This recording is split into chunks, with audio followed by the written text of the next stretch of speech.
আজি ঈদৰ পিছদিনা ঈদ বুলি ফুৰিবলৈ আহিলোঁ। ঈদৰ দিনাটো ক'তো নগলোৱে। হাই এভৰিৱান, ঈদৰ দিনা যাবই নাপালোঁ আয়তৰ কাৰণে। এতিয়া ভাবিছোঁ অলপ ফুৰি আহোঁগৈ, কাৰণ আজি মৰিগাঁৱলৈ যামগৈ।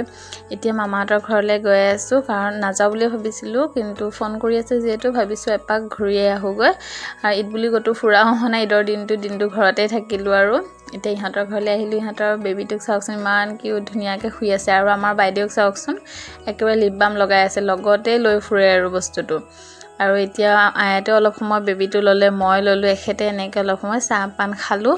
খাই আয়াতে কেনেকৈ জোকাৰি আছে, জোলনা বোলে এইখন। আকৌ এতিয়া ভাত দিলে, ভাত পানী খাই ভাবিছোঁ দেৰি নকৰোঁ, আজি ঘৰলৈ যামগৈ, কাৰণ কাইলৈৰ পৰা আকৌ আয়াতৰ স্কুল খোলা। তাকেই এতিয়া সন্ধিয়া হৈ যাব পাৰে, সেয়েহে আমি জল্দি ওলালোঁ। আমাৰ ঘৰলৈ আহিলোঁ ডাইৰেক্ট। আহি হাত মুখ ধুই অলপমান বহিছোঁ ফ্ৰেছ হৈ। আৰু এতিয়া আম্মাই আম দিলে, আম খালোঁ, আৰু চুজি লাড়ু বনাইছিলে যে, লাড়ু দিলে, তাকে খালোঁ।